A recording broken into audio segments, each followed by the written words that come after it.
Bismillahirrahmanirrahim. Assalamualaikum warahmatullahi wabarakatuh.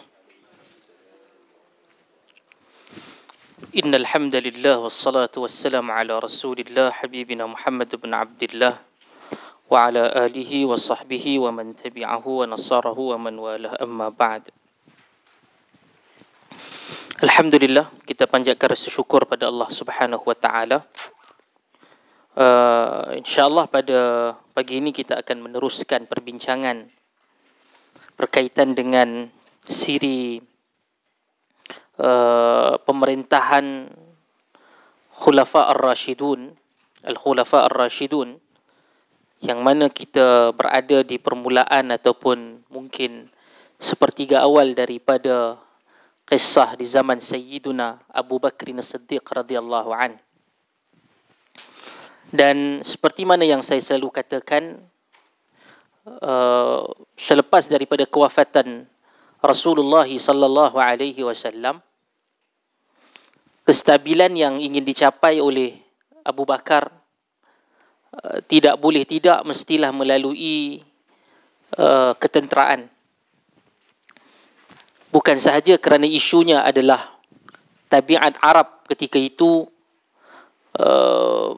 satu tabiat yang memang suka dan juga menjadi rutin peperangan. Namun Madinah berada selepas daripada kewafatan baginda pada mood defensif. Abu Bakar menjadi pemerintah yang sama sekali bertukar dengan mengambil pendirian ofensif selepas daripada berlakunya cubaan pemberontakan di peringkat awal. Dan ternyata Umar yang terkenal dengan sifat ofensifnya ataupun agresifnya mengambil peranan defensif ataupun mempertikaikan aggressiveness of Abu Bakar ketika itu. Dan ternyata beberapa siri yang lalu ataupun kuliah yang lalu kita dapat melihat permulaan daripada usaha melawan Nabi SAW di hujung hayat baginda, dan di permulaan pemerintahan Abu Bakar itu dimulakan oleh Al-Aswad Al-Ansi di Yaman, di Sana'a. Dan ternyata dia tewas di tangan beberapa tokoh, antaranya adalah Fairuz yang diberikan pujian oleh Nabi SAW. Hadis yang diriwayatkan oleh Imam Al-Bukhari. Dan pada kuliah yang lalu juga kita dapat lihat bagaimana permulaan daripada pertembungan pasukan ketenteraan Abu Bakar yang diketuai oleh Khalid Al-Walid dalam bertembung dengan Musailimatul Kadzab. Musailimah Al-Kadzab, yang mana Musailimah berpusat di Al-Yamamah, kawasan yang hari ini di daerah yang kita kenal sebagai Riyadh. Tidaklah secara tepat di situ, tetapi area di situ, di Yamamah, yang mana nama sebenar dia adalah Habib Ibnul Al-Hanifah. Habib Ibnul Hanifah daripada Bani Hanafiyah. Yang mana Bani Hanafiyah ini juga terkenal ada watak yang lain. Namanya Thumamah ibn Uthal. Thumamah ibn Uthal, yang mana Nabi SAW tahan dia dan letakkan dia ataupun ikat dia di dalam satu peperangan. Dia tewas menjadi tawanan perang. Nabi ikat di tiang di Masjid Baginda SAW selepas 3 hari, dan dia dilepaskan. Dan dia memberikan kepada Rasulullah SAW satu ucapan yang terkenal dengan dia katakan, wa in taqtul dha damin, kalau engkau nak bunuh aku Muhammad, engkau membunuh orang yang mempunyai nilai pada darah dia. Bermaksud aku ni ketua kabilah. Akan datang kabilah aku menuntut bela di atas kematian aku. Dan dia kata, wa in tun'im ala syakir. Tatkala engkau memberikan pembebasan, kau memberikan nikmat, engkau bebaskan aku, engkau akan memberikan nikmat dan pembebasan kepada orang yang tahu bersyukur. Aku akan appreciate kalau engkau bebaskan aku. Wa in kunta fi yadil mal fasallimhu tu'ta. Kalau engkau rasa bahawa engkau nak dapatkan harta, kau nak dapatkan tebusan, kau bagi tahu berapa.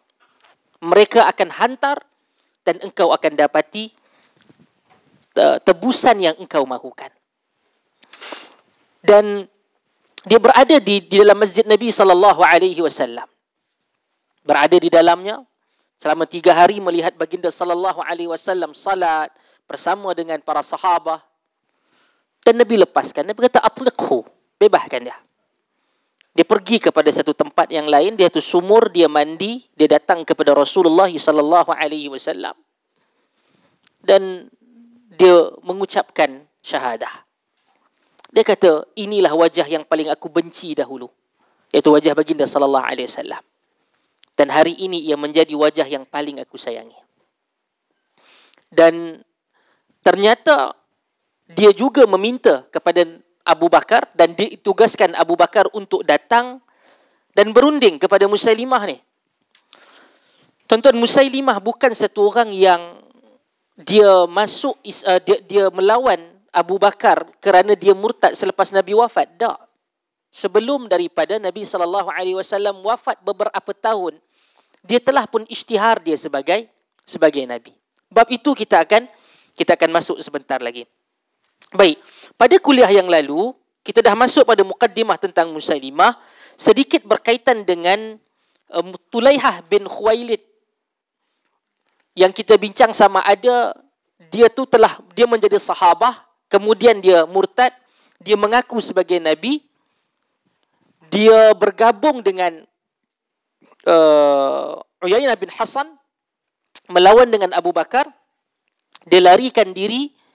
Di hujung-hujung pemerintahan Abu Bakar, dia batah balik ke dalam Islam. Fahasuna islamuhu, dia menjadi benar-benar jujur. Nanti pada zaman Umar, dia membantu dalam peperangan Qadisiyah. Sehinggalah kepada pesanan sebelum kewafatan Abu Bakar kata, ingin berbincang tentang strategi peperangan untuk dapatkan nasihat, minta pada Tulaihah. Tapi dengan satu syarat, jangan berikan dia apa-apa jawatan. Itu pesanan Abu Bakar kepada Umar, dan ternyata fahasuna islamuhu, Islam dia baik, dia buktikan, dan dia wafat. Dan itu yang kita bincangkan juga, bagaimana status dia. Wallahu a'lam, kalau berdasarkan ta'rifan sahabah yang diberikan oleh Ibn Hajar Al-Asqalani, dia termasuk di dalam sahabah. Walaupun dia murtad, tetapi hari di mana dia mati, dia berada di dalam Islam. Okey? Seterusnya, apabila dua kabilah yang menyokong Tulaihah, ataupun Bani Asad dan Ghatfan, dia tahu dia dah larikan diri, dia tak boleh untuk menang, dia menyerah diri kepada Abu Bakar di Madinah. Abu Bakar memberikan 2 pilihan kepada dia.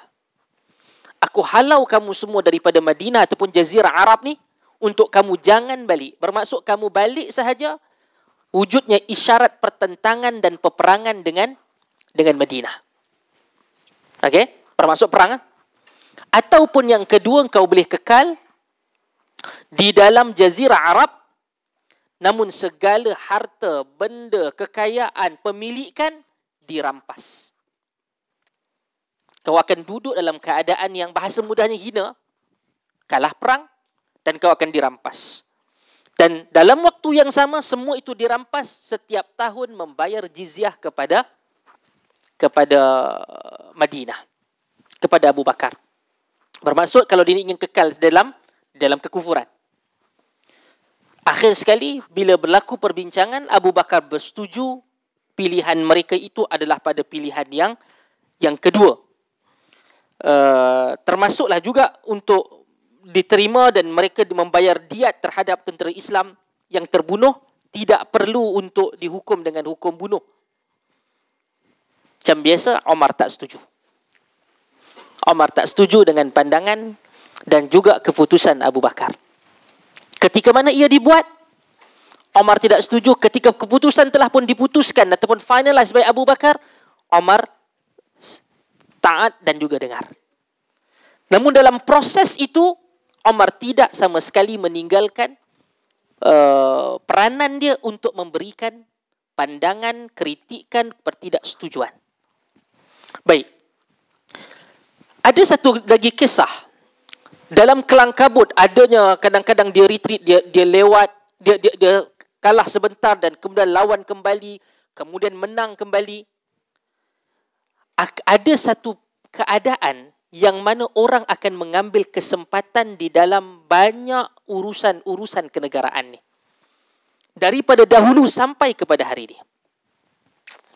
Kadang-kadang kita dalam mentadbir, sama ada di dalam rumah kita ke, di dalam komuniti kita ke, dalam syarikat kita, dalam negeri, dalam negara, kita tidak boleh untuk membayangkan pentadbiran itu smooth as we wish. No. Akan ada orang yang melihat kepada peluang-peluang menjadi opportunis, sama ada untuk menaikkan diri ataupun mendapatkan habuan. Ada satu keadaan atau di satu tempat yang namanya Al-Fuj'ah. Seorang lelaki yang bernama Iyas bin Abdullah. Iyas bin Abdullah.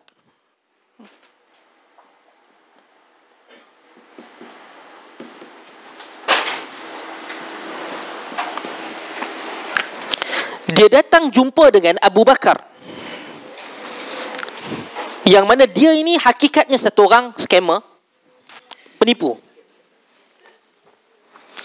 Bayangkan ketika itu untuk dia datang dengan pakaiannya, dia datang dengan CV dia sembang yang dia itu hebat. Dan dia memberitahu kepada Abu Bakar untuk memohon bantuan ketenteraan untuk lawan dengan geng murtad di Fuj'ah. Maka datanglah Abu Bakar melihat ini adalah salah satu mungkin dia very convincing.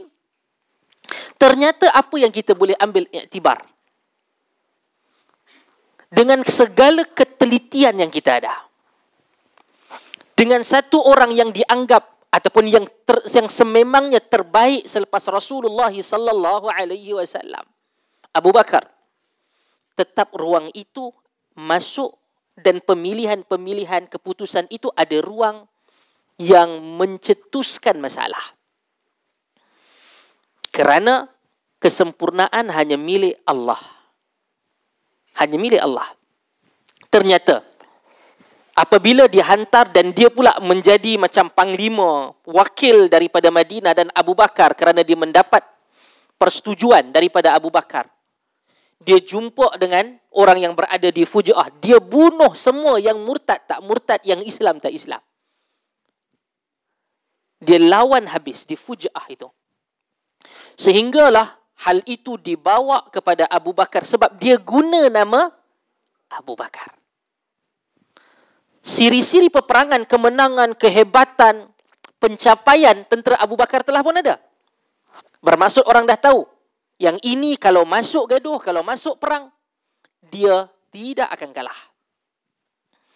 Dalam peperangan itu tidak adalah kita katakan kemenangan mutlak bagi setengah pihak, satu pihak. No.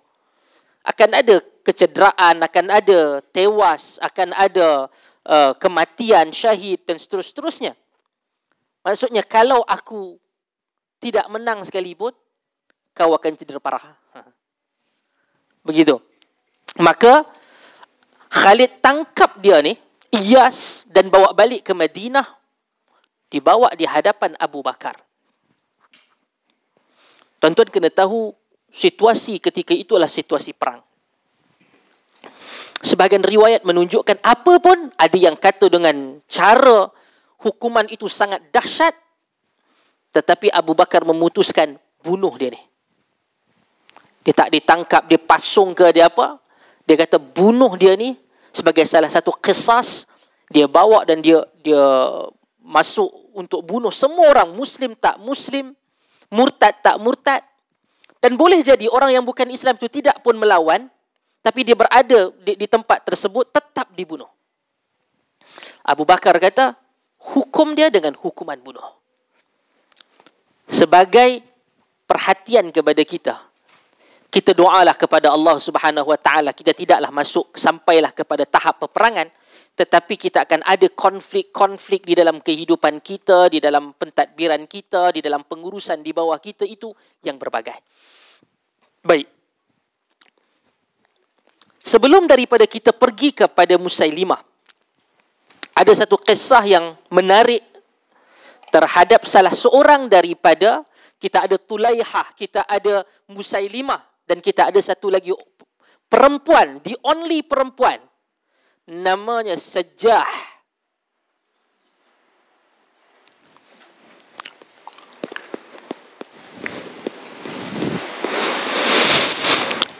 Dia berada di kawasan yang tidak jauh, di dalam kawasan luas namanya Yamamah. Di Islam tidak, asal dia adalah Kristian. Sajjah ni asal dia adalah beragama Kristian. Dan dia bawa satu idea. Selama ni kita ini banyak hanya lelaki sahaja menjadi Nabi. Kenapa tidak? Dan dia tengok, dia kata semua ni keserabutan ni geng-geng lelaki buat. Why don't we try? Ambil wanita sebagai Nabi. Hadirin mukminin yang dirahmati Allah. Satu fakta yang perlu untuk kita tahu. Setolol mana idea pun ada kat atas muka bumi ini, akan ada pengikut dia. Sebodoh mana pun idea itu dan watak itu, kita akan pastikan, kita dalam sejarah menunjukkan akan ada pengikut. Untuk Nabi, this is very small. Di negara kita, saya mungkin pernah sebut juga sebelum daripada ni, ada orang mengaku Tuhan. Macam Ayah Pin. Tuan-tuan boleh tengok lah di YouTube rakaman dia mendakwa dia Tuhan. Dia pergi ke Bali, dia pergi ke Batu Caves. Sebab antara salah satu ritual dia adalah membasuh kaki dengan air, dengan susu, kan? Dan orang minum daripada basuhan kaki dia itu. Tuan-tuan tengok muka Ayah Pin tu. Nak lantik jadi ketua kelas pun kita tak gamak. Nak angkat dia sebagai Tuhan. Ada tak pengikut? Ada. Zaman kemuncak dia, yang ikut bukan Pak Man roti canai tepi jalan, tak. Professionals. Medical doctors, engineers. Yang mai datang dah, dibesut dah silap. Mai datang. Tapi mungkinlah dari antara pengikut dia tu tak ada seorang pun arkitek. Sebab dia punya architecture design di rumah dia tu buruk. Dengan teko dia lah, dengan apa kan. Builders ataupun engineers mungkin ada, tapi yang design tu mungkin tak ada. Tapi bukan sahaja di Malaysia, dia jual idea penipu dia itu di Indonesia pun ikut. Dan sehingga dia pertahankan dan orang kampung duk ikut. Dahulu pada zaman sebelum daripada dia mati, duk pergi kata baru balik daripada langit. Dia tengah isap rokok jenama apa tu. Mungkin dia menjadi Tuhan di langit tu, dia tak jumpa rokok jenis tu, kena turun di bumi baru dia jumpa jenis ataupun brand rokok tu. Bayang, akan ada orang. Sebab, dan kita ada satu kecenderungan, apa-apa sahaja yang menjadi pelik, apa sahaja yang berbeza dengan orang lain, kita akan nak mencuba. Dan hampir keseluruhan daripada ajaran sesat sampai kepada hari ini, mereka gunakan sihir. Termasuk Musailimatul Kadzab, termasuk dengan Sajjah, termasuk dengan yang lain-lain, mereka menggunakan sihir. Dia menggunakan sihir. Maka Sajjah ketika ini dia asal Kristian, dia pertikai Nabi datang daripada semua orang lelaki dan mahu Nabi itu daripada wanita dan akan ada keistimewaan dia, seterus-terusnya. Dia seorang daripada Kristian dan dia pun buat dakwah. Dia jumpa dengan Bani Tamim. Tuan-tuan, Bani Tamim ini adalah long established tribe. Dia bukan macam setengah yang buta perut Tamim tanah Melayu. Saya ingat bila kita telah pun berikan penjelasan dan ramai orang pergi camdek, kan? Duk very cynical benda tu, orang dah mula faham. Sampai ke 2025 ada masih menyatakan ada kemungkinan datanglah penyokong ataupun pembantu Mahdi itu daripada Bani Tamim, itu adalah tanah Melayu. Masih ada. Sebab tu saya kata, setolol mana pun akan ada orang yang akan percaya dan akan ada orang yang akan ulang. Bukan benda yang kecil. Kita merasa kita boleh gelak. Betul. Dia sangat-sangat melucukan. Tetapi ia musibah yang besar. Tatkala orang-orang yang kita boleh anggap sebagai terpelajar, terdidik, boleh percaya dan ikut. Di satu IPTA, apabila seorang profesor bahasa Arab bercakap tentang sejarah, setelah daripada dipanggil panel termasuk daripada agama Yahudi dan Kristian menafikan dakwaan itu, tetap ada profesor kata ada kemungkinan, kita rasa betul apa yang profesor itu cakap. Bermaksud apa? Akan ada orang yang akan, sedangkan kawan yang bercakap tu adalah satu orang yang datang daripada engineering, yang mempertahankan, yang kata ada kebarangkalian. Kita pun tengok macam mana kau boleh dapat profesor research methodology, macam mana yang kau belajar ni. Yang saya selalu katakan, dia mendakwa bahawa dengan apa? Siapa nama perempuan tu? Daripada kerajaan Cambodia tu. Bukan. Yang menjadi isteri kepada Nabi Ibrahim. Qanturah. Daripada Qanturah.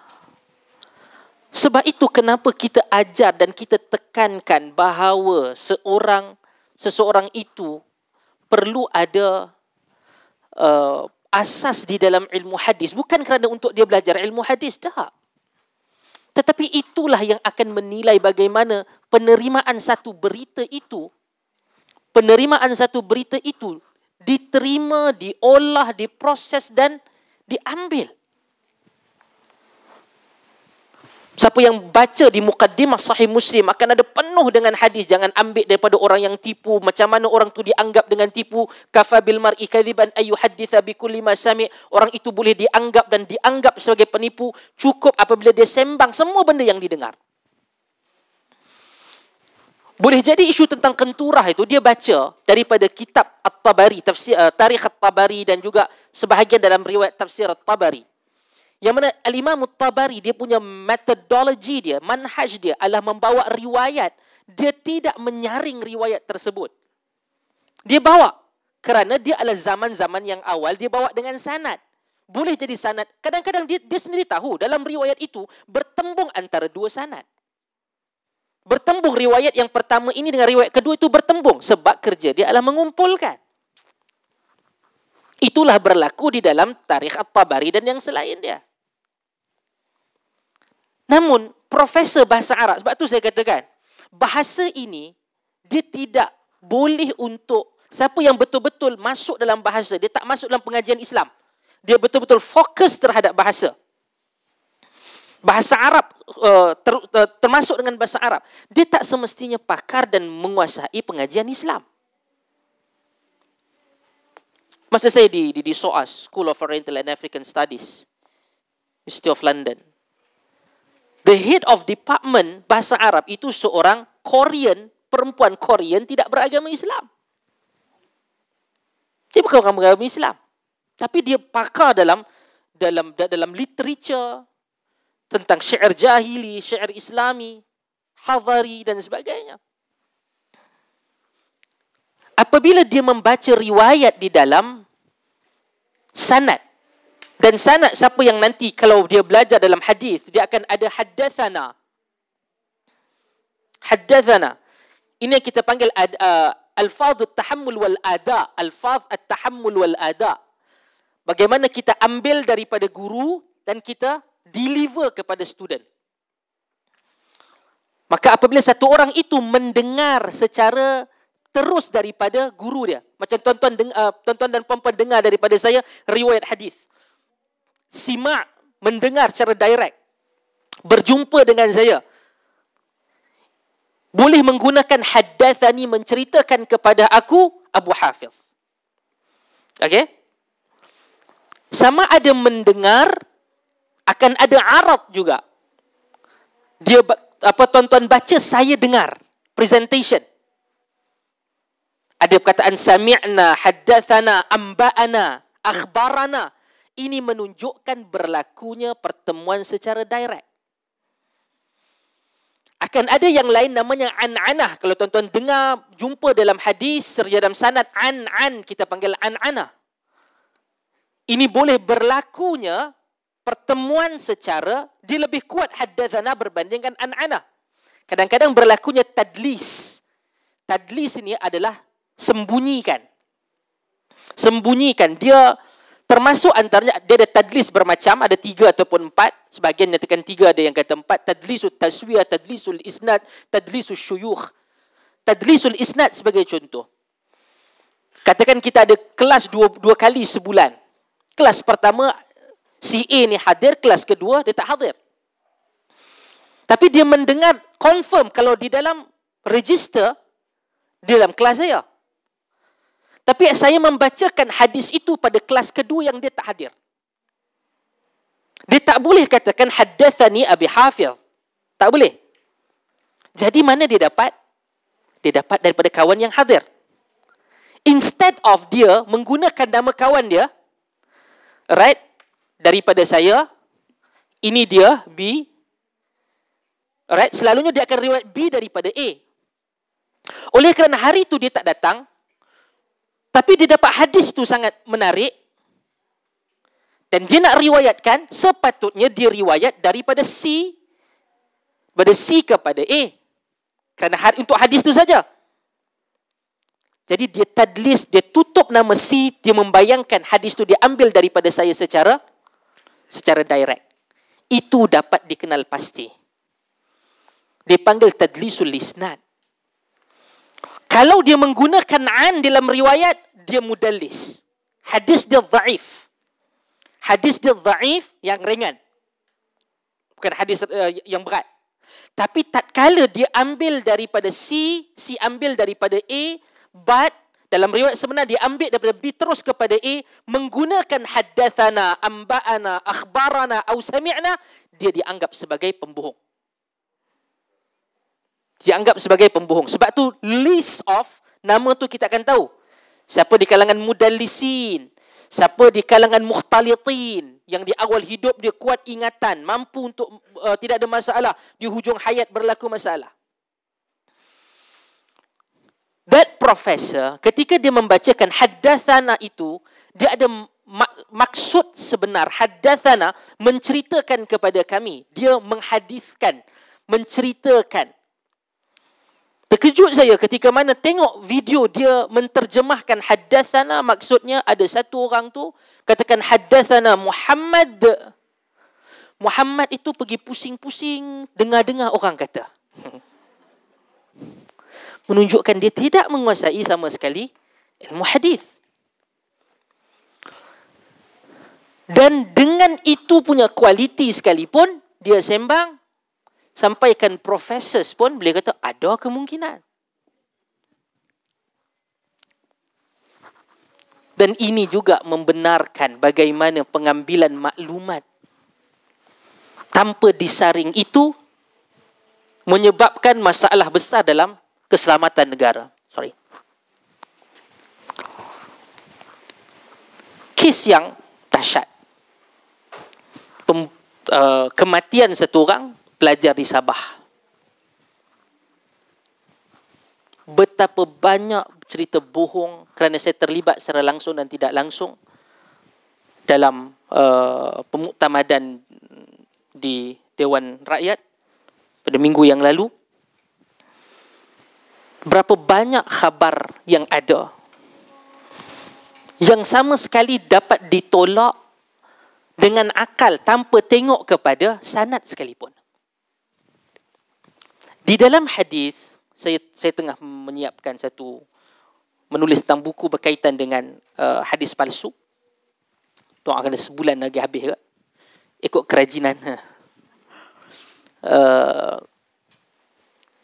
Hadis palsu itu boleh ditolak dan dikenal pasti melalui matan, teks, tanpa melalui sanad sama sekali. Kerana dia punya teksnya itu sama sekali tidak masuk akal, tak mungkin berlaku. Kita dah boleh tengok dan kita kata palsu. Oleh yang demikian, tuan-tuan dan puan-puan, kita tengok mati kerana diletakkan di dalam sin basuh. Tak payah tengok pada sanad. Dia bukan budak 1 tahun, 2 tahun. Dia budak sekolah menengah.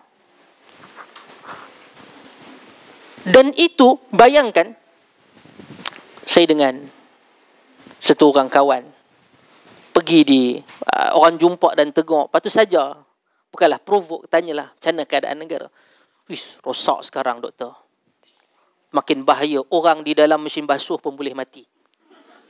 Bayang. Hanya kerana satu cerita berita yang mana dibuat. Cikgu tu duduk di Rawang. Dia bukan ada di Sabah. Dia duduk di Rawang. Ditahan. Dalam siasatan ditanya. Dia mengaku untuk konten sahaja. Didakwa di mahkamah. Keluar di berita. Tuan-tuan boleh baca komen. Itulah gambaran kepada orang kita.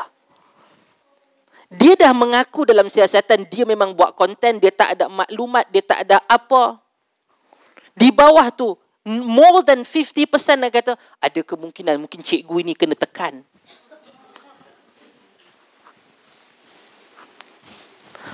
Dengan itu pun boleh ditipu, apatah lagi benda yang lebih kompleks.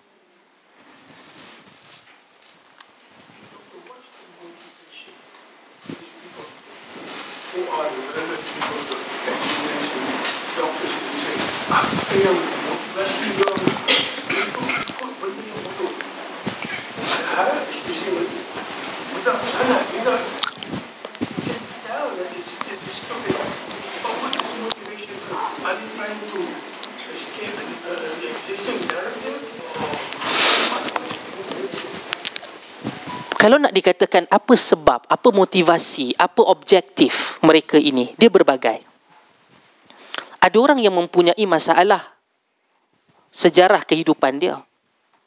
Ada orang yang memang, tetapi pandangan dan bacaan saya, apabila politik kepartian itu lebih dahsyat. Dia sangat merosakkan. Dia sangat merosakkan. Dan hanya bila kita lihat daripada laporan, setelah bila kita saya tahu lebih awal 3 dokumen yang ditandatangani untuk tidak melakukan postmortem oleh keluarga. Tapi kerana itu adalah benda yang bersifat confidential, dan sehingga hari Selasa ataupun Rabu akan bermula inquest. Kita akan lihat ada banyak benda yang akan terbongkar. Dan selepas daripada itu barulah kita dapat melihat gap natural itu membentuk kepada 58%. Sebelum daripada itu dahsyat. Orang percaya je buta-buta. Bayangkan ada orang yang telah pun tak ada kaitan. Kesian bekas pengetua dia tu, dia pencen November 2024 dia kena tuduh. Dia dah pencen dah. Kematian berlaku pada Julai 2025. Saya bukan nak pergi pada kes itu, tapi membayangkan bagaimana filtration of maklumat yang kita dapat tu kita tak pernah nak tahu. Dan kita kata, oh just kadang-kadang dia main ayat macam mana? Just share je kalau ada siapa-siapa ada maklumat. Tapi dia nak teruskan bahawa, oh dia ni ada maklumat banyak. Daripada kita ingin melawan buli dengan kita membuli orang lain. Membuli orang lain. Dan rosak habis maruah, tuduhan. Dahsyat. Badan kekal utuh. Tak. It's already decompose. Selepas 3 minggu. Semua itu akan payah orang cakap. Okey, teruskan. Apabila berlaku seperti yang saya katakan, apa sahaja yang berlaku ketika itu, contohnya Bani Tamim. Ini antara nama yang sangat dahsyat yang digunakan. Ialah satu well-established tribe yang ada di tanah Arab. Dan saya juga yang kita pun tahu ia adalah keluarga pemerintah kepada Qatar hari ini, Bani Tamim, At-Tamimi. Dan ia bukan merujuk kepada orang yang baru lahir akan muncul satu individu. Tak, dia adalah satu keturunan yang disebutkan oleh Nabi SAW. Macam Quraisy. Bani Abdul Muttalib. Ini telah pun ada daripada zaman itu. Dia jumpa dengan Bani Tamim, dakwah kepada Bani Tamim, dan ramai ikut ketika itu saja. Sebab dia tidak ada latar belakang kehidupan beragama. Oh, yang ni menarik, kita try lah. Dia cuba, dia ikut. Dan ada satu orang lelaki, dan dia Muslim, namanya Malik ibn Nuwairah.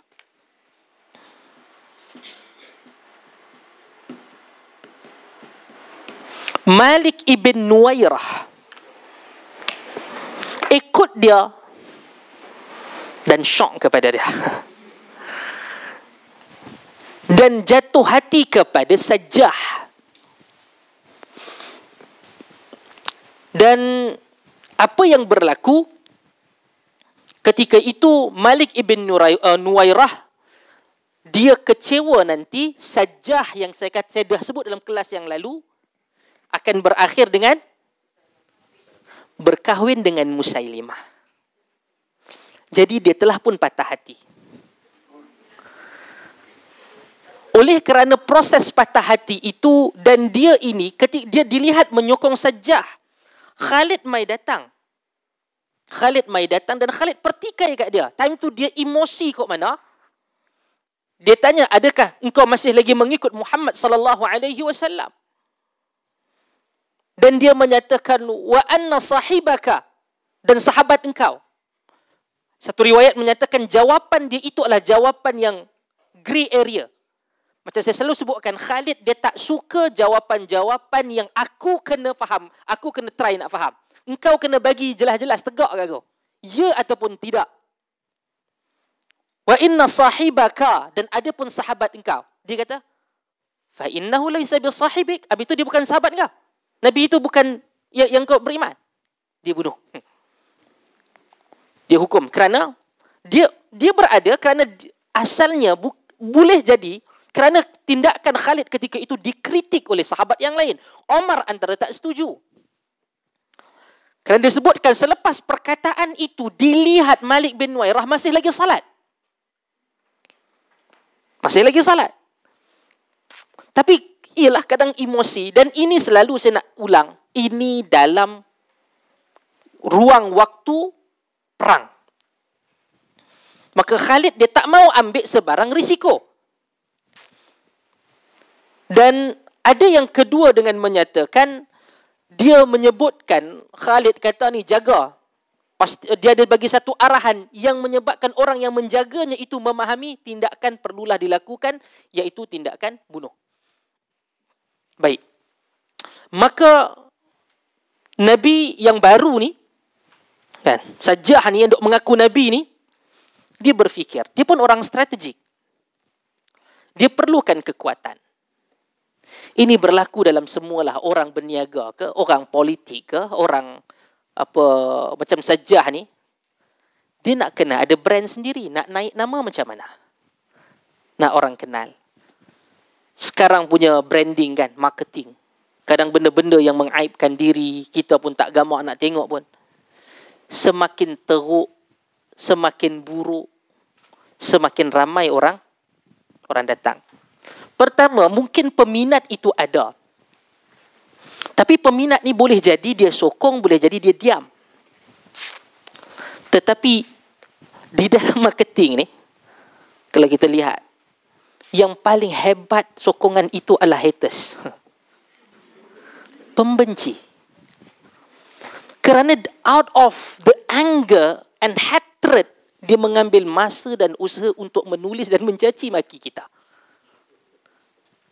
Dan daripada cacian makian itu akan menyebabkan tingginya engagement di dalam social media. Jangan pergi buat pula kan.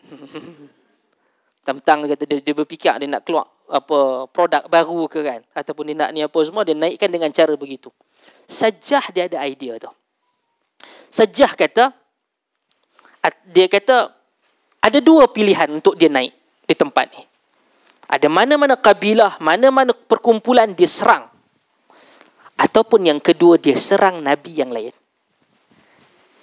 Yang berdekatan dengan dia di Yamamah adalah Musailimah. Musailimatul Kadzab. Jadi dia tengok, okey, kita lawan Musailimah, kita serang Musailimah.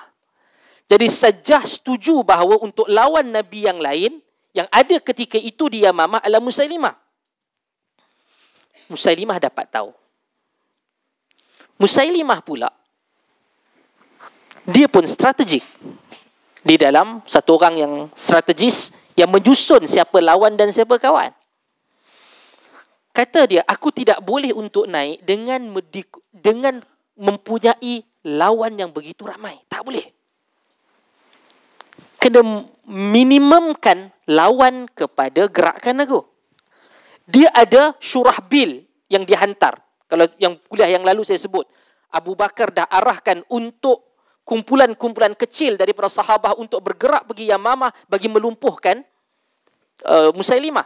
Antara yang di awal adalah Syurahbil ibn Hasanah. Kemudian datang Thumamah bin Uthal, saya katakan tadi. Kemudian Ikrimah.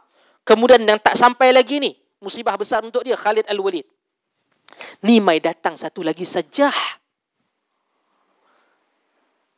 Yang ni yang lawan juga kononnya Nabi. Yang ini adalah sahabat-sahabat Muhammad sallallahu alaihi wasallam. Antara yang mengambil pendirian ini dalam sejarah hidup dia adalah Syekhul Islam Ibn Taymiyah rahmatullah alaih. Syekhul Islam dia lawan dengan ahli bid'ah zaman dia. Dia lawan dengan tentera Mughul ataupun Tatar. Dia lawan. Dan Ibn Taymiyah satu orang yang mempunyai pemikiran yang sangat dahsyat. Kenapa dia menjadi begitu profilik? Dia menjadi watak yang begitu hebat. Dia penulis yang hebat dalam pengajian Islam, dalam sains, dalam politik, dalam ketenteraan. Bapa dia adalah mathematician. Bapa dia adalah mathematician.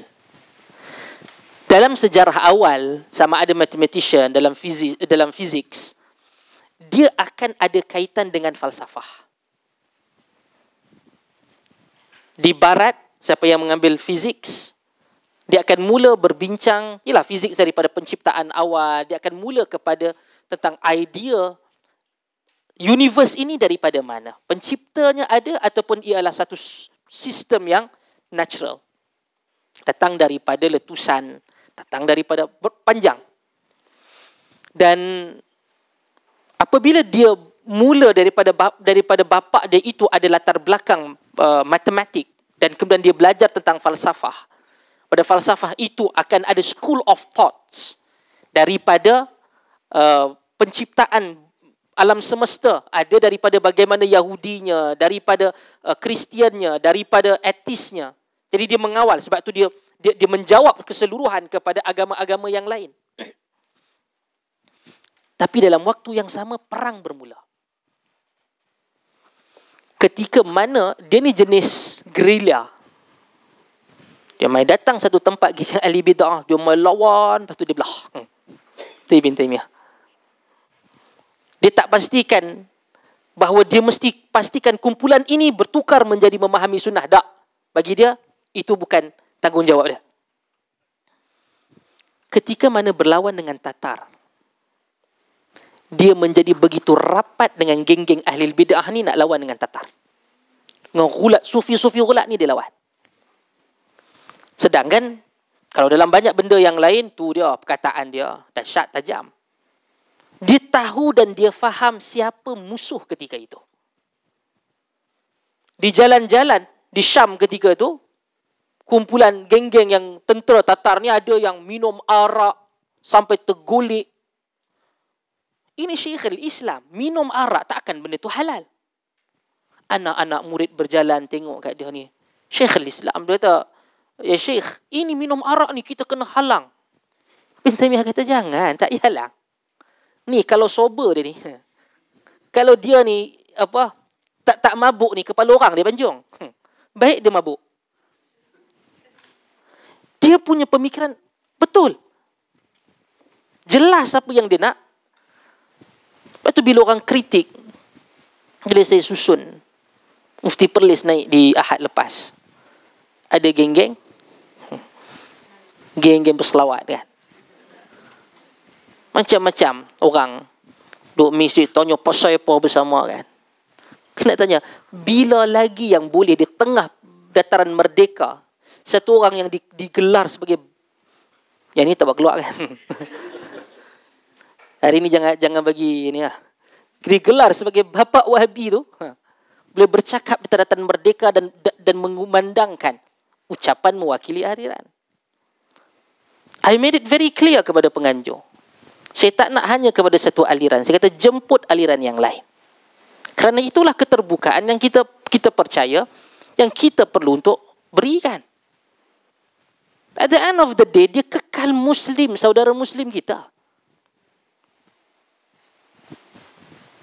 Sebab itu, bila mana-mana keputusan sekalipun, dalam majlis-majlis rasmi kerajaan, bila disuakan ataupun dimohon pandangan saya, adalah senarai-senarai yang pelik-pelik juga. Saya kata yang melampau ni jangan, gantikan dengan geng dia juga. Saya kata saya takkan ganti dengan geng-geng. Oh tak, Dr. Rozaimi situ mampu nak lepas kan. Saya kata jangan. Ambil yang memberikan yang lebih lesser evil. Tapi daripada kumpulan itu. Contohnya ada daripada universiti, lecturer daripada universiti. Memberikan yang tidak merepek. Yang tidak baca hadis palsu. Yang tidak menceritakan benda-benda. Sehingga ada orang yang datang disebut Nabi Ibrahim umur 85 tahun baru balik. Saya ingat 2 minggu lepas kan tanya. Saya kata, bila umur apa? 55. Habis tu yang anak 80 tu macam mana dia boleh dia boleh dapat kalau katakan balik dia baru 85. Sampai kita ni bak kata Piramli dalam tu. Ada hari bodoh kita, tapi jangan bodoh macam tu sekali. Dahsyat. Yang cakap tu selalu orang agama. Kita adalah prinsip kita. Dan kita pun tahu. Jangan dalam mentadbir ni, sebab bukan, dahlah yang keduanya, kita ni bukan majoriti. Kita ni bukan majoriti untuk yang memahamkan orang dan sunnah. Dan yang kedua, kita mungkin berbeza, tapi mereka bukan musuh kita. Apabila kita melihat inilah yang berlaku dalam politik, kita bawa masuk daripada sentimen permusuhan tajam, kafir mengkafir dalam politik kepada aliran juga. Kalau main dengan saya punya pendirian berbeza. Walaupun ni kita nak kritik, kita kritik, tapi hak dia. Dia nak mengajak, dia warga negara, dia membayar cukai, dia ada hak yang perlu untuk diberikan kepada dia. Kalau seorang itu pentadbir itu bukan hanya kepada satu aliran, bukan hanya kepada satu agama, kepada keseluruhan daripadanya.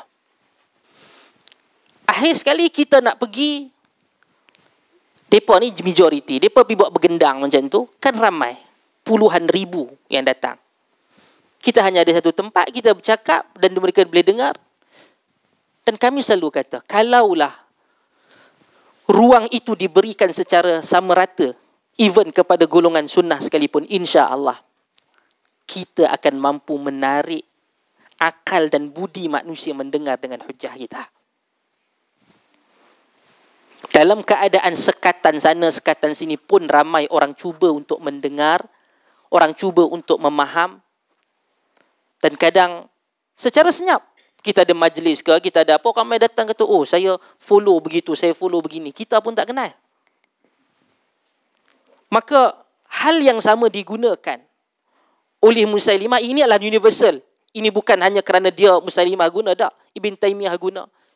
Dan kita perlu untuk jelas, kita tak boleh, kalau katakan dalam satu isu, kita lawan ajaran sesat. Ada geng-geng yang lain ajaran, contoh etis.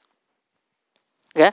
Kalau yang ini Asy'ariyah ke, Salafiyah ke, Maturidiyah ke, apa, semua lawan orang yang menganggap bahawa tiada Tuhan sama sekali. Kita bersetuju pada tajuk yang kita boleh untuk bersetuju. Baik yang lain kita nak berbeza, kita akan lakukan, kita akan berbeza. Maka ketika mana di situ Musailimah telah pun membuat keputusan kena berdamai dengan Sajjah. Dan Musailimah telah pun memberikan satu syarat ataupun dua perkara kepada Sajjah. Kawan ni senang, dia kumpulkan crowd, dia ada kekuatan, dia mai datang jumpa, dia kata aku ni nak lawan dengan kau. Musailimah kata okey, kita jangan lawan. Harta yang ada di Yamamah ini, yang di bawah milikkan aku, separuh aku bagi kat kau. So akhir sekali apa? Pasal duit lah juga. Kawan dia kata okey. Yelah, dia bukan ada modal apa. Mai buat jadi ajaran sesat, jadi nabi palsu, dapat separuh. Tak buat apa. Setiap hasil tanaman, separuh kau akan dapat. Dan kita bergabung lawan Abu Bakar. Setuju? Setuju. Jadi Musailimah dia bawa 40 orang tentera dia, jumpa dengan Sajjah, berdamai dan buat tawaran tadi itu. Dan Sajjah setuju. Musailimah tengok kat dia, Musailimah kata, oleh kerana aku lelaki dan kau perempuan, kita kahwin lah. Dia bukan ada, mungkin dia dah telah pun kahwin dan dia bukan ada limit dia tu. Dia kata untuk pegang kekuatan dan dia pun kena tahu. Di sini Musailimah akan menguasai Sajjah melalui perkahwinan. So dia faham.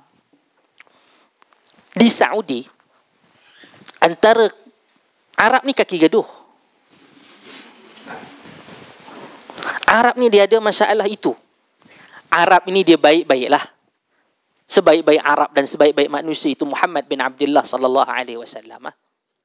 Orang yang paling bencikan peperangan, orang yang bencikan pergaduhan itu Nabi sallallahu alaihi wasallam. Tetapi dalam waktu yang sama, kalau nak cari syaitan dan iblis itu pun di kalangan Arab itu juga. Itu pun Nabi turun dah. Maka antara masalah terbesar dia, ataupun antara poin terbesar dia, asabiyah yang diharamkan, asabiyah jahiliyah tu. Asabiyah jahiliyah apabila apa sahaja benda yang buruk dibuat oleh kumpulan saya, keluarga saya kena pertahankan. Itu yang diharamkan.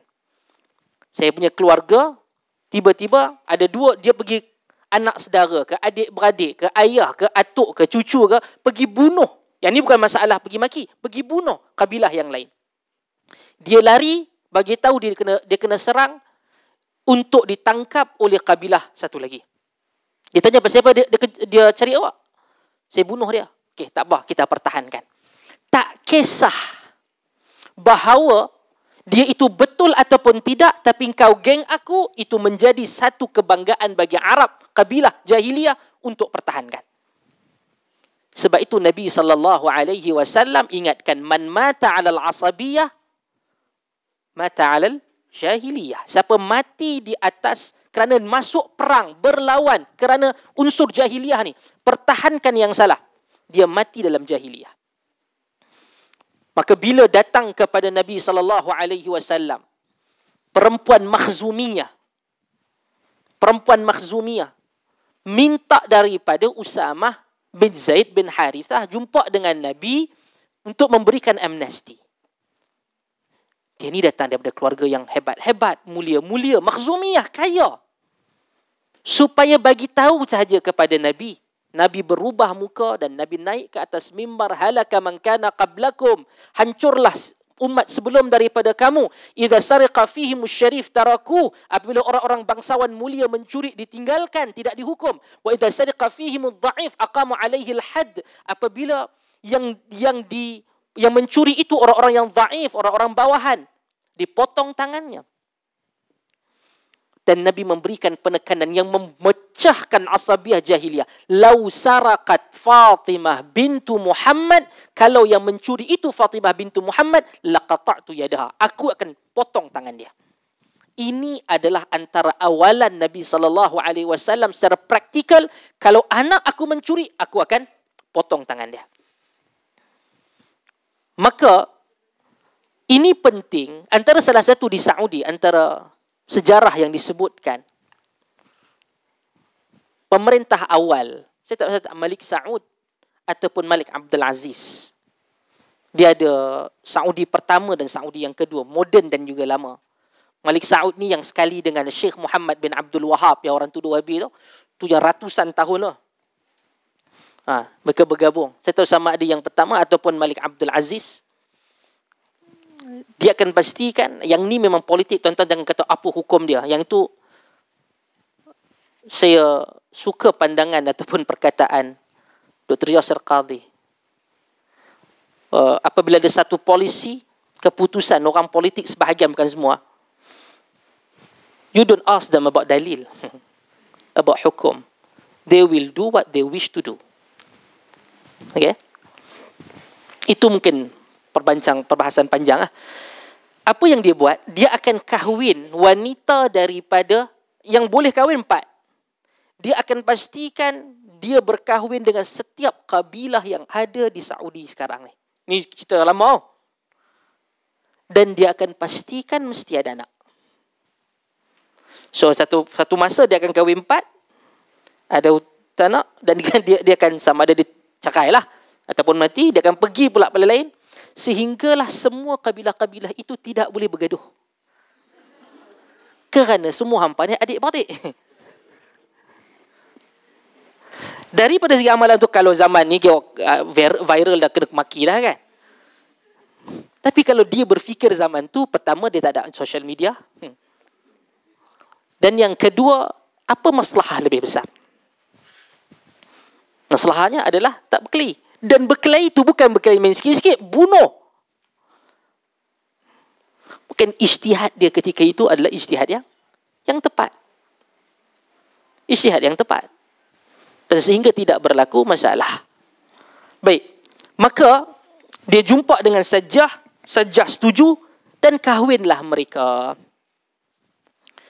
Sajjah pergi jumpa dan habis nikah dan kahwin, baliklah ke kaum dia ataupun ke kampung dia. Dan dia maklumkan bahawa aku telah pun melakukan perjanjian ini, penerimaan ini, tawaran ini, dan aku berkahwin dengan Musailimah. Bila dia umum dia kahwin dengan Musailimah, pakcik-pakcik dan makcik-makcik bawang tanya. Dia tanya apa hadiah hantaran yang dia bagi. Ini bukan main-main. Sebab dia akan pergi kepada satu pembodohan yang amat melucukan. Sajjah tak ada jawapan. Betul juga kan? Nikah kahwin tak ada hantaran, tak ada hadiah perkahwinan. Sajjah patah balik cari Musailimah dan tanya, kita ni nikah, mas kahwin wah. Kawan ni pun kira bukan orang yang lekeh.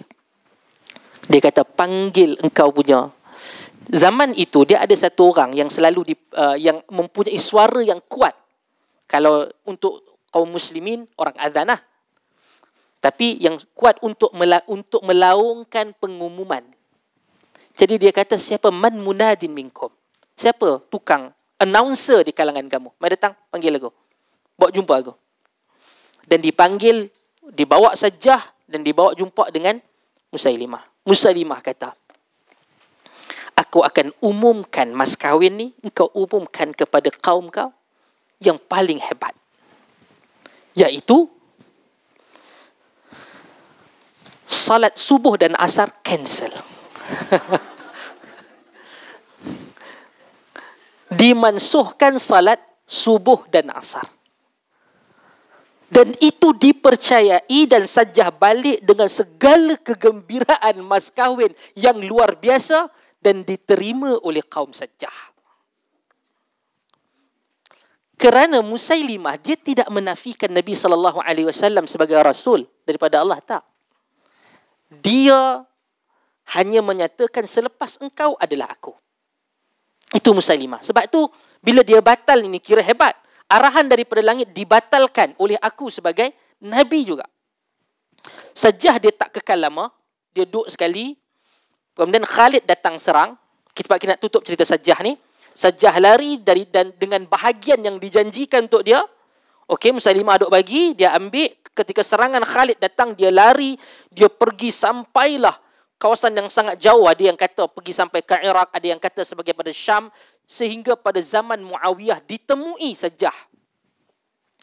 Muawiyah halau lagi jauh dia. Dia pergi kepada tempat yang lain dan Sajah tak melawan lah. Sebab dia tahu kalau time tu dia kerana ya zaman Muawiyah bermaksud 4 khalifah dah habis, tentera Islam kuat. Dia cari gaduh, dia memang masalah. Baik. Ketika mana Khalid tadi mengarahkan pembunuhan Malik bin Nuwairah, saya kata dia Malik ibn Nuwairah, dia arahkan, ada disebut kata Dirar ibnul Azwar yang menjadi eksekutor itu. Ada yang menyatakan Khalid itu sendiri. Cerita tentang Malik bin Nuwairah kerana dia kecewa Malik ini lari ke Budah berdekatan dengan Najd di Yamamah. Abu Qatadah dia kritik Khalid sebab Malik itu tidak ada bukti bahawa dia dah kafir bawah, jelas. Kerana ada yang kata dia masih lagi salat dan sebagainya. Khalid kata dia bunuh sebab Malik tolak bayar zakat, kira pemberontakan kepada negara.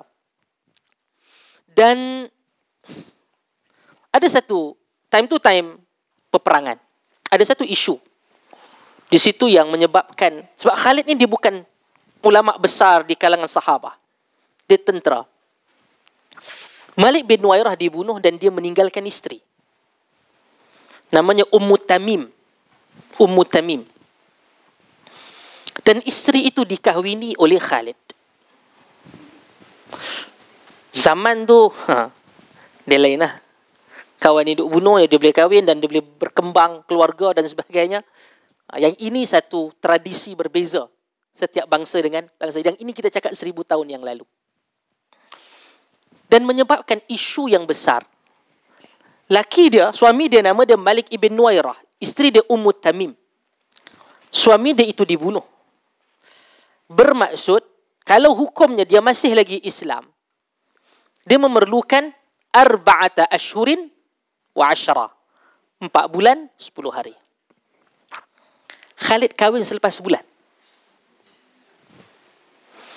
Maka hal itu diangkat. Rupanya Khalid kata, aku nikah dia bukan kerana janda. Aku menikahi dia kerana dia tawanan perang. Tawanan perang hanya mencukupi dengan sebulan dia haid. Maka di situ ulama berbeza.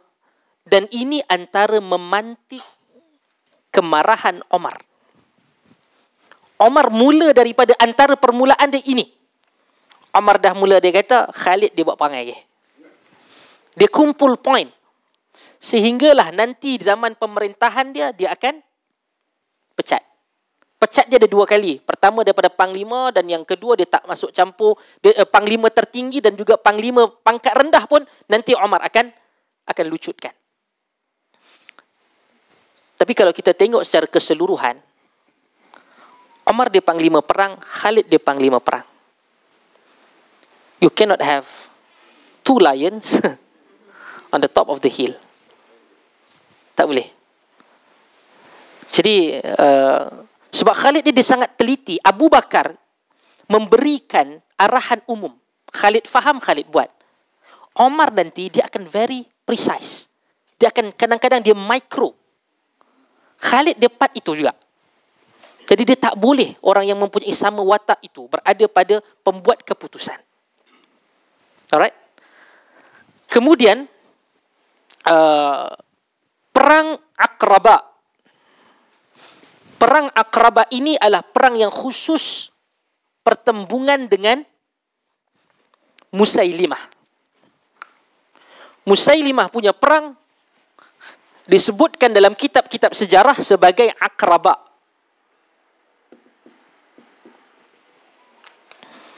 Perang Aqraba. Musailimah ini tinggal di Yamamah, Najd ataupun berhampiran di Riyadh sekarang.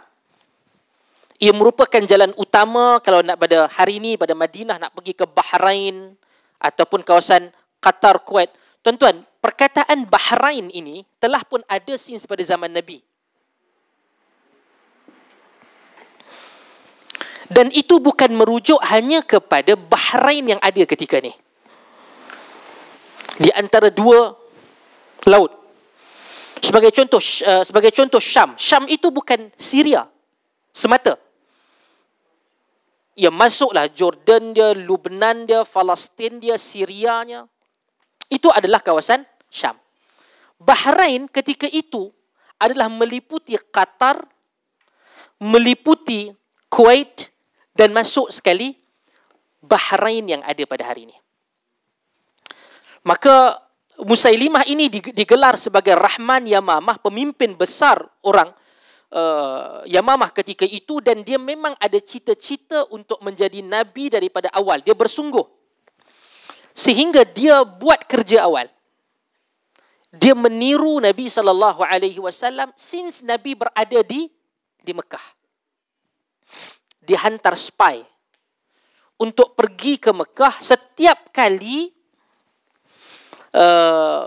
kali ayat Quran itu turun, dia akan direport kepada spy, dia akan hantar kepada Musailimah. Musailimah akan buat alteration, adjustment, nak bagi sama, dan dia bacakan, Arab mendengar, dia kata, dahsyat ayat ni. Zaman tu bukan ada telegram ke, bukan ada surat ke, nak sampai tu lama. Tapi dia dah buat groundwork dia. Dia perlu ada something yang hebat. Meniru Muhammad di Mekah, dan dia ubah sedikit.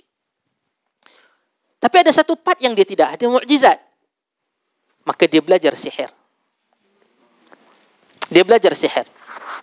Dan ternyata dia beberapa kali mencuba sihir dia. Jadi masalah.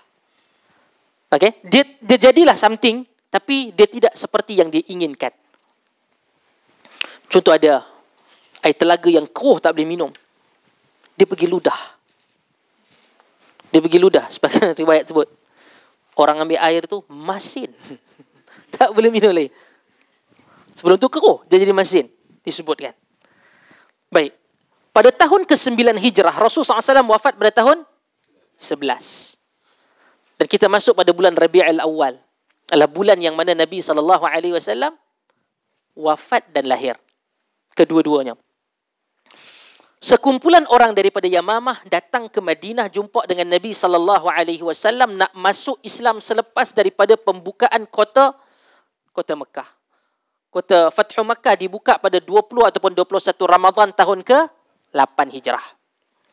So tahun hadapannya dia datang ke Madinah dan bagi tahu nak masuk Islam, berbincang dan seterusnya. Yang datang ketika itu termasuklah Musailimah. Dia ikut sekali. Bila duk bincang, Musailimah sebutkan syarat. Aku nak masuk Islam. Tapi dengan satu syarat, wahai Muhammad. Lepas kau habis, aku nak sambung Nabi tu. Boleh? Prophethood tu. Kau habis, aku sambung. Boleh? Dia cakap begitu dengan Nabi. Dan juga Nabi ketika dalam hadis riwayat Al-Bukhari, jalur Ibn Abbas, dia tengah cakap tu sebagai riwayat kata Nabi pegang kayu kecil ataupun macam besi kecil. Nabi pegang. Dia letakkan syarat tu. Bila Nabi dengar syarat tu, Nabi kata, ni, kayu ni, pun kau tak layak untuk dapat, apatah lagi kenabian.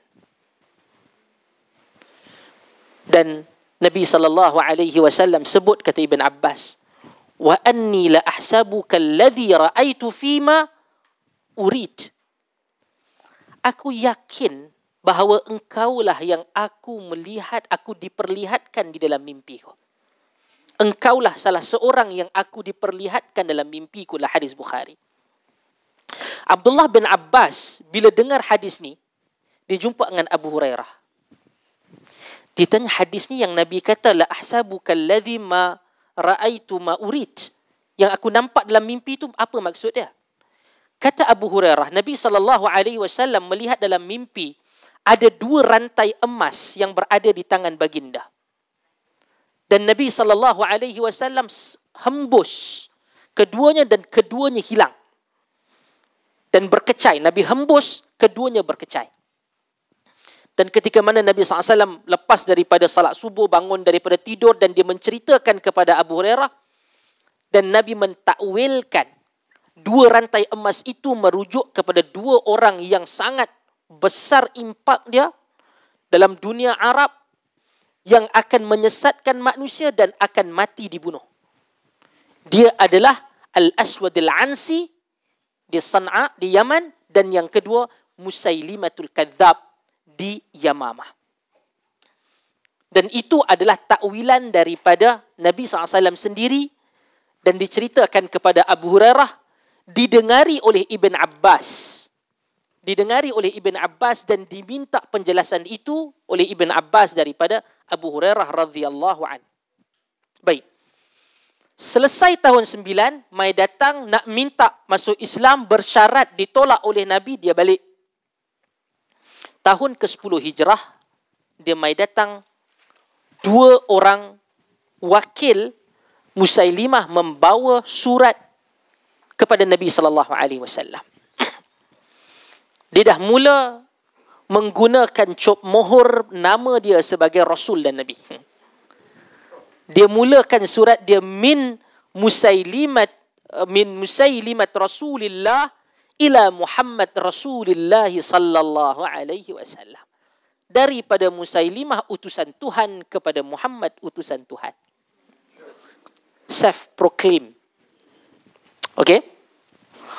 Dia menyatakan, bumi ini Allah pecahkan kepada 2. Di antara kami dan Quraisy. Quraisy itu Muhammad sallallahu alaihi wasallam. Tetapi Quraisy telah menjadi melampau dan merampas apa yang ada daripada kami. Pulangkan balik.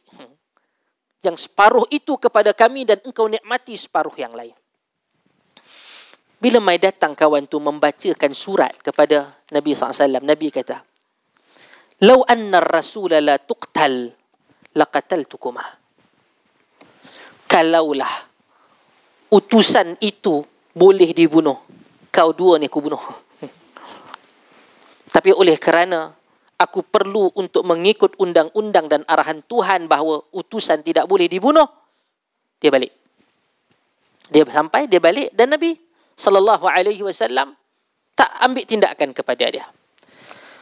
Nabi SAW menghantar surat balas dengan menghantar Habib ibn Zaid al-Ansari. Habib ibn Zaid al-Ansari.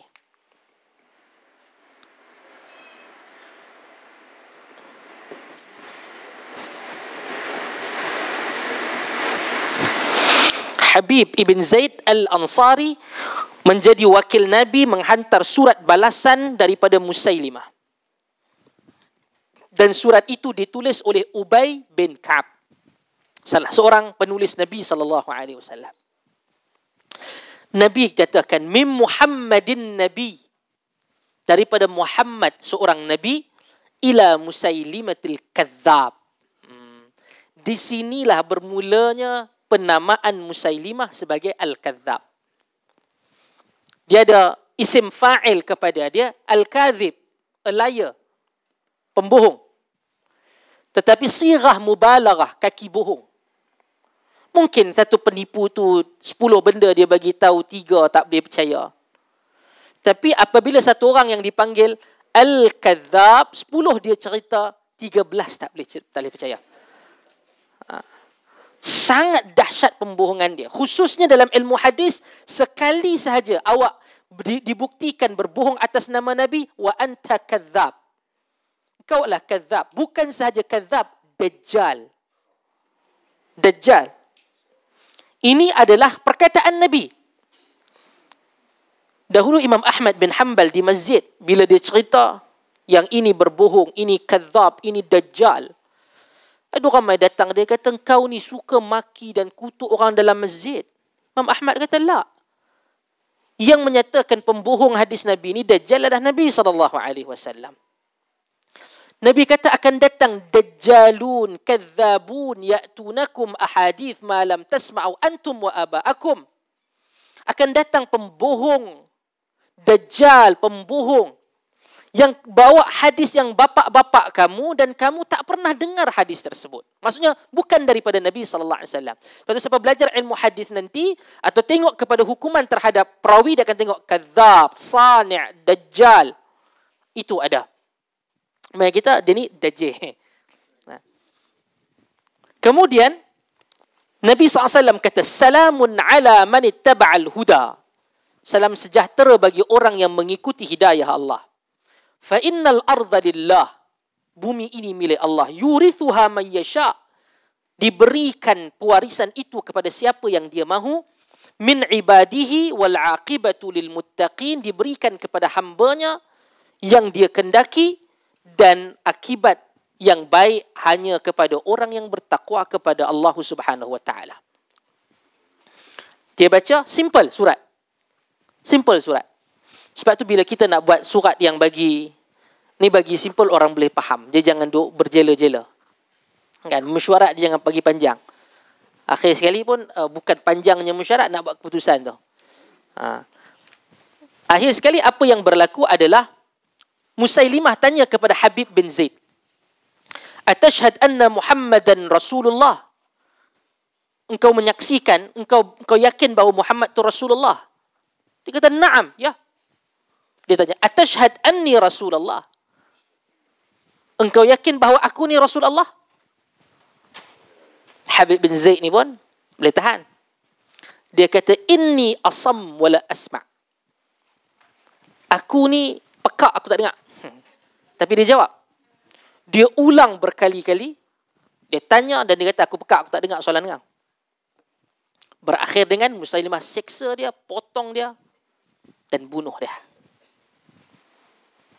Sebab itu kematian Musailimah nanti agak tragis kerana sahabah ingat cara pembunuhan Musailimah terhadap Habib ibn Zaid al-Ansari. Tuan-tuan, perang kita doalah kepada Allah Ta'ala. Atas apa pun ketidaksetujuan, chaos, peperangan, apa semua ini, jangan sekali-kali kita cita-cita. Jangan kata, jangan ni tak puas hati. Bila kita nak perang ni? Ketika itu manusia yang kita rasa rasional, manusia yang kita rasa boleh berbincang, dia akan dikuasai amarah. Dan undang-undang perang, you masuk untuk membunuh ataupun dibunuh. Sebab itu, la tatamannau liqa'al adu. Jangan engkau bercita-cita bertemu dengan musuh, bermasuk dalam perang. Musailimah ulang soalan itu, dia potong, dia seksa, sehinggalah syahid Habib bin Zaid, dan berlaku pada tahun 10 Hijrah. Nabi SAW masih lagi hidup. Wafatnya Rasul SAW, Abu Bakar sambung untuk melawan Musailimah, dan antara peperangan melawan murtad yang paling besar direkodkan. Abu Bakar hantar 3 kumpulan. Kumpulan pertama yang pergi adalah Ikrimah dan Syurahbil di peringkat awal, dan disusuli oleh Khalid Al-Walid. Maksudnya pergi kalau dah boleh untuk menang, tak perlu Khalid dan tentera lain tambah. Musailimah merasa dia kuat. Apabila Ikrimah pergi dan buat serangan awal dan gagal mengalahkan Musailimah, so dia rasa, kita ni boleh tahan juga. Dan itu memberikan kredit kepada dia, Nabi kan. Dia dakwa begitu. Di pusingan pertama, Musailimah dilihat boleh dikatakan dia menang. Seterusnya 3 kumpulan Islam bergabung. Khalid masuk. Tadi Ikrimah mai datang, Ikrimah bin Abi Jahal, Syurahbil datang, Khalid sampai. Masuk dan Khalid bawa tentera ke Aqraba. Tempat ni lah, Aqraba ni, peperangan Aqraba ni merujuk kepada tempat. Aqraba. Dan di Yamamah majoriti murtad selain daripada kumpulan Thumamah itu tadi. Thumamah bin Uthal yang saya cerita. Yang mana dia berada di dalam masjid Nabi SAW. Sumamah sebelum Khalid tiba, dia bagi khutbah mengingatkan tak mungkin akan ada dua Nabi. Rasulullah SAW telah wafat. Dan akan datang kepada engkau satu orang yang diberikan julukan oleh Nabi SAW sebagai Saifullahil Mazlul. Iaitu Khalid. Memerangi kamu kalau kamu terus berdegil. Penduduk Yamamah kekal berdegil untuk tidak mahu serah diri. Tidak mahu untuk bersama dengan Abu Bakar. Kembali semula kepada Islam. Dan jumlah kekuatan Musailimah ketika itu adalah 40,000 orang. Untuk komuniti ketika itu sangat besar. 40,000 orang berada di belakang orang Yamamah bersama dengan Musailimah untuk melawan Khalid. Sentimennya mudah. Orang tempatan kita. Orang tempatan kita. Walaupun dia mengaku Nabi, walaupun nampak tak cerdik, walaupun apa, tu orang luar daripada Madinah. Dia main datang kat tempat kita nak diktat kita. Benar tak benar perkara kedua, akhir sekali 40,000 bersama dengan Musailimah. Khalid menghantar Umair bin Salih Al-Yashkuri.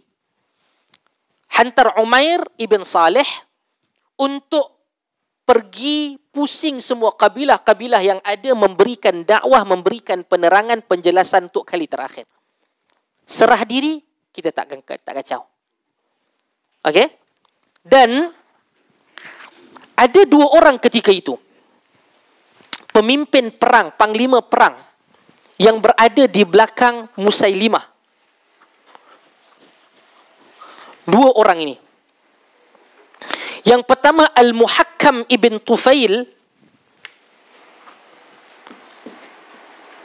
Al-Muhakkam ibn Tufail. Dan yang kedua adalah Ar-Rajjal ibn Unfuwah. Ar-Rajjal ibn Unfuwah. Ini panglima tentera bagi Musailimah. Al-Muhakkam dan juga Ar-Rajjal. Ar-Rajjal ini murtad. Dia ini kalau ikutkan merit lebih jahat daripada Musailimah. Ar-Rajjal inilah yang menyebabkan Musailimah menjadi begitu yakin dia adalah Nabi. Kerana dia duduk dengan Nabi. Kerana Nabi sebut pada satu kumpulan, di antara kamu akan ada yang gigi geraham dia lebih besar daripada bukit Uhud. Gambaran Nabi. Dan dia adalah ahli neraka. Dan Nabi selalu memberikan gambaran macam ni. Geraham lah. Dan juga dalam peperangan Nahawat. Khawarij dengan Ali radhiyallahu an. Nabi sebut, antara yang berada pada kumpulan yang sesat dan Khawarij itu ada satu orang, Dzul Yadain. Ada satu orang yang mempunyai tangan dia lebih panjang daripada orang. Lepas benangnya Ali ada ijtihad ya. Ali cari lelaki itu, pusing. Kat mana dia? Dia ni kem aku ke kem siapa? Sebab Nabi kata, dia itu akan berada pada kem yang sesat dan kafir. Bila dia jumpa, dia bersama dengan Khawarij. Ali mengucapkan syukur sebesar-besarnya kepada Allah Ta'ala bahawa dia berada pada posisi yang disahkan kebenarannya oleh Nabi SAW lebih awal. Nabi berikan gambaran, dia ada gigi geraham besar. Lebih besar daripada bukit Uhud, ahli neraka. Abu Hurairah ada kat situ. Dia jadi serabut. Nabi tak sebut nama ni. Aku ke ni? Yalah, takkan nak pakai kawan tu, kau punya gigi geraham berapa besar kan? Dan Abu Hurairah berada di situ sehingga yang ada kat situ, Nabi sebut ada kumpulan. Nabi kata, di antara kamu ada satu orang gigi geraham dia besar pada Uhud dan dia adalah ahli neraka. Sehingga kata Abu Hurairah, aku tunggu dan tunggu yang ada kat situ, semua mati dah. Dan semua mati dalam keadaan Islam, melainkan aku dan juga Rajjal. Dan Nabi hantar Ar-Rajjal untuk bertemu dengan Musailimah zaman Nabi hidup lagi untuk berdakwah. Tapi Ar-Rajjal kata, dia pergi jumpa dengan Musailimah dan dia sebut kepada Musailimah, aku duduk dengan Muhammad. Muhammad ada menyebutkan bahawa pengganti dia Musailimah.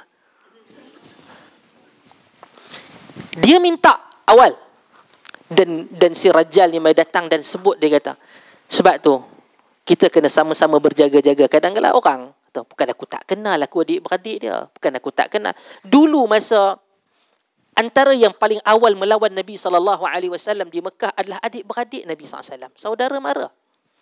Dan kita selalu tahu dakwah kepada orang di luar daripada keluarga kita 1000 kali lebih mudah daripada keluarga kita sendiri. Kita bercakap dan dia kata, kalau suami kepada isteri, isteri pada suami, pada anak-anak, bukan saya tak kenal abang.